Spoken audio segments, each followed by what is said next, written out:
Star Wars Outlaws is the first ever open world Star Wars game which is set between the events of Star Wars The Empire Strikes Back and Star Wars Return of the Jedi. But was this worth the wait? Let's find out. I'm in.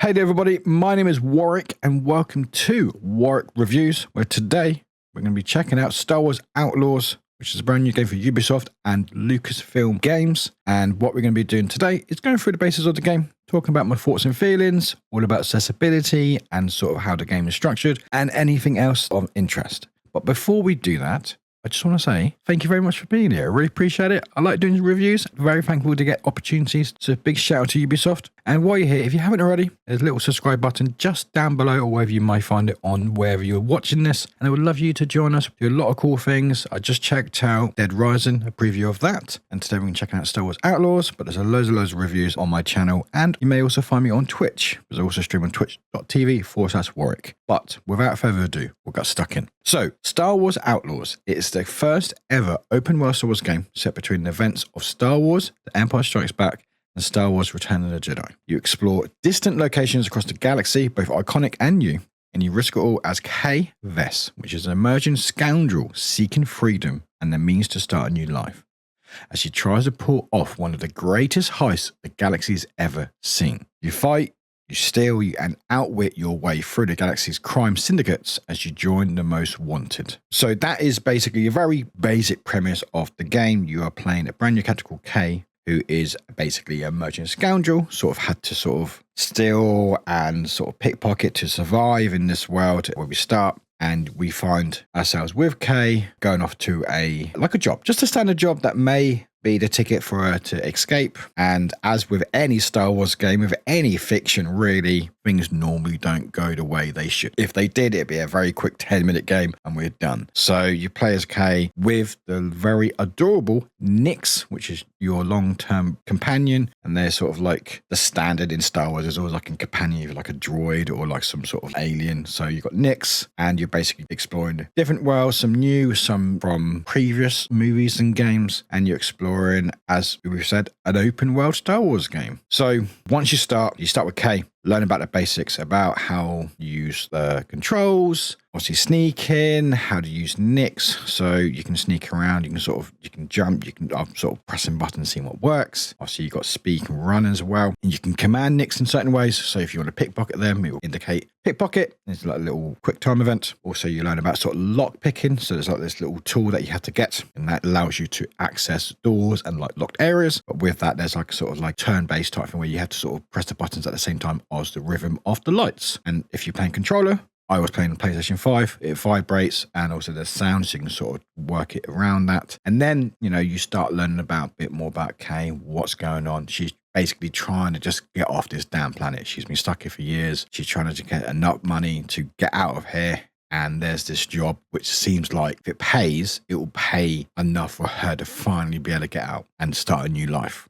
And as you said, doesn't go well because these things never go well. But it's still in a ship and landing on a random planet and basically starting anew. So that's the basic premise of the game with Kay. As you're learning with Kay, sort of exploring, you got like a lot of sneak attacks. So you can use Nix to your advantage, sort of distract them. Either play dead, which is very cute, or attack them, and you go in basically for the attack there. You can just go in and shoot. Doesn't go very well. I would advise sort of use a bit of sneaking as well, but if you have to, you can shoot your way out, or try to at very least. And you sort of trade in, so like bartering, smuggling, as well, as any great smuggler will have very good skills in the trades. And you've got dialogue choices and consequences. So that's one bit in the bar where you can either bribe them or try to sort of sway them. Couldn't sway them, speak to the person in the bar, give us a bit of information, able to help sort of convince them like, oh, their speeder's been destroyed by junkers. And yeah, that's basically the premise of the game. Like, I didn't want to go too much into it. I don't want to sort of get into too much spoiler territory and stuff. I want people to watch this review and still play the game and still embrace it and still learn about it. There's a lot of cool things. It's quite a decent length game. Obviously, it's open world. It's as long or as short you want it to be. And I had a pretty good time playing on PlayStation 5. For the most part, it ran really well. I think the transition from cutscenes to gameplay was a bit noticeable, I would say, which I think is just the standard with PS5 or sort of console games where they try to sort of keep it seamless and stuff. I think Resident Evil and Capcom's done it really well. Obviously, I'm playing a review version, so there may be a patch for this to improve the quality, but I think overall it worked really well. I think it looked great. Like, some of the worlds looked fantastic. Like, it looked absolutely stunning at points, like use of colors and even like the CD parts and sort of the open world was really good and really cool to see. Like, it felt like a living, breathing sort of world that you're in. And with that, there was photo mode, which was really, really cool to see. There's actually a lot of options in photo mode.